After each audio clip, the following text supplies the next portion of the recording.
Salut à tous, alors vous avez été nombreux à nous demander si on pouvait faire des gameplays commentés, donc je vais essayer de m'atteler à la tâche aujourd'hui en vous donnant un peu mes impressions par rapport à Battlefield 4 que j'ai pu tester à la Gamescom.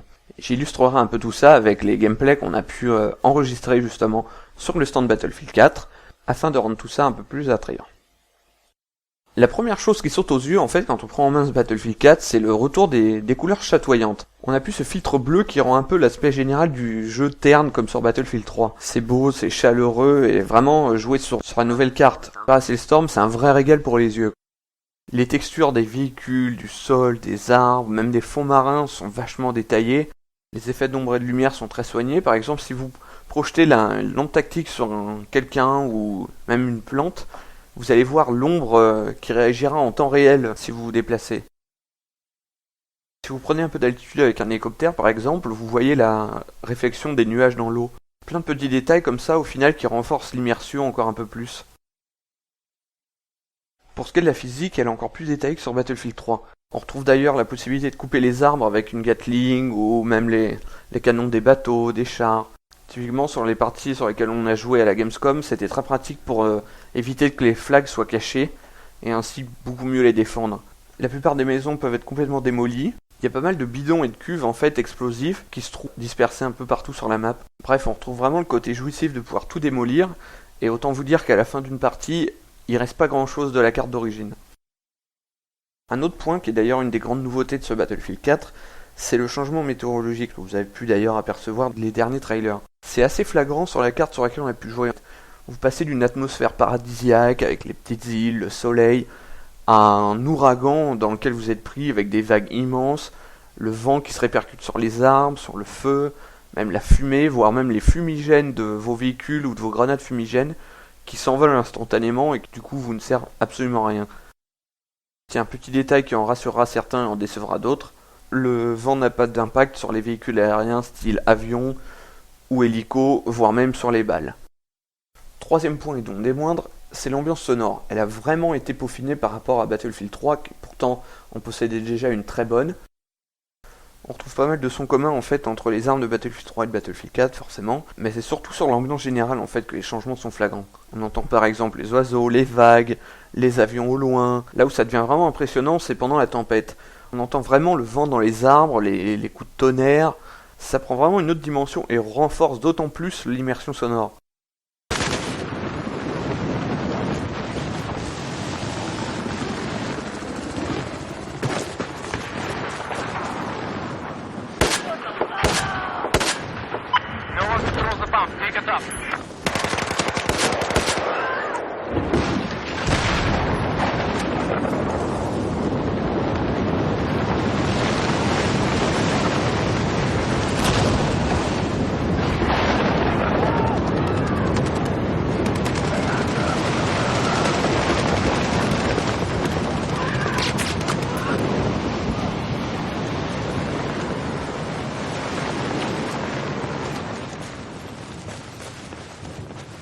Enemy vehicle spotted. Over.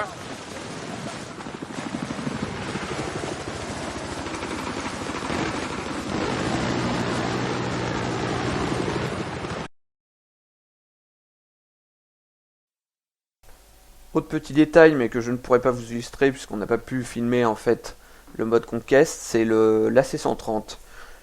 Il vole désormais environ à 500 mètres d'altitude et l'avion, lui, pour info, décroche à peu près à 1000 mètres. Donc c'est quasiment le double par rapport à BF3.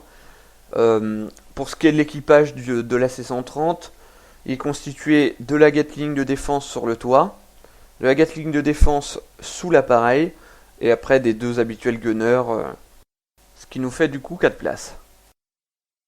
AC-130 qui d'ailleurs, pour ceux qui n'auraient pas consulté nos dossiers sur le commandant, sont déployés par le commandant autour d'un drapeau capturé par son équipe en fait. Ce qui me fait une belle transition justement vers le commandant, que j'ai pu essayer sur le stand Conquête justement. Alors il faut savoir en fait que le commandant sera bloqué sur la vue aérienne. Il pourra plus aller sur le champ de bataille, se balader et ainsi se détourner un peu de sa fonction principale, qui n'est pas plus mal pour l'équipe. Au menu des nouveautés, on trouve par exemple, outre le drone habituel, un drone qui va en fait brouiller la mini-carte des ennemis et rendre inefficace le commandant adverse. On peut noter également le système de cible prioritaire qui permet en fait au commandant de désigner un véhicule que toute son équipe verra sur sa carte et qui rapportera en plus le double de points habituel lors de sa destruction ou de son élimination.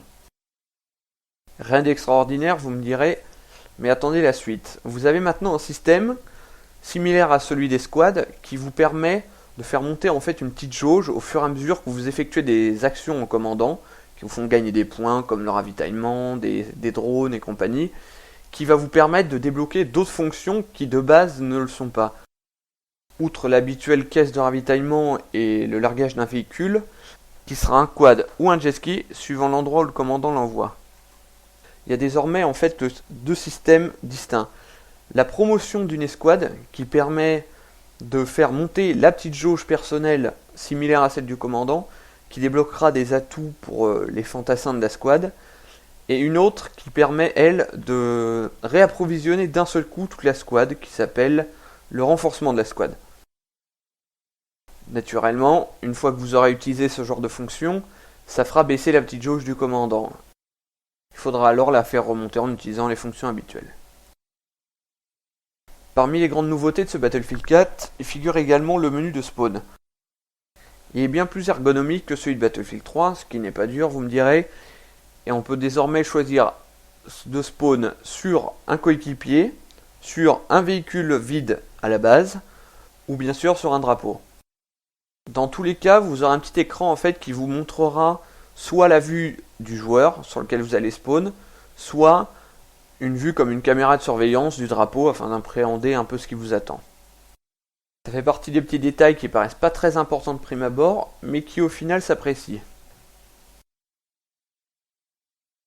Et pour finir, vous l'avez sûrement déjà aperçu sur d'autres vidéos, c'est le menu de customisation et de choix des armes. Il est simplement énorme. Le nombre de couteaux, de grenades, de canons, de poignées est juste impressionnant. Alors ce qu'il faut savoir, que je n'avais pas remarqué sur le coup, c'est que pas mal de ces customisations sont comprises dans des battle packs. J'ai cherché depuis, c'est en fait des petits packs que vous débloquerez tout simplement en montant en level, en jouant, mais que vous pourrez aussi acheter sur Origin. J'ai particulièrement apprécié la grenade incendiaire qui est vraiment impressionnante quand elle projette le phosphore sur 5 mètres aux alentours et que tout se met à brûler. Également ce qu'ils appellent la hand flare, un petit fumigène de détresse qui n'est pas forcément très utile mais qui peut être pratique pour se faire repérer quand on a besoin d'aide ou d'une évacuation par un hélicoptère. Et pour finir, vous aurez peut-être remarqué également un très grand nombre de skins qui sont en fait des motifs qui sont après dérivés en différentes couleurs que vous pourrez sélectionner et que vous pourrez appliquer à vos joueurs, à vos armes ou à vos véhicules. C'est donc ainsi que se termine notre premier gameplay commenté. N'hésitez pas à laisser votre avis après la vidéo ou sur le forum. Et restez à l'écoute puisque d'autres gameplays et dossiers viendront dans les semaines à venir.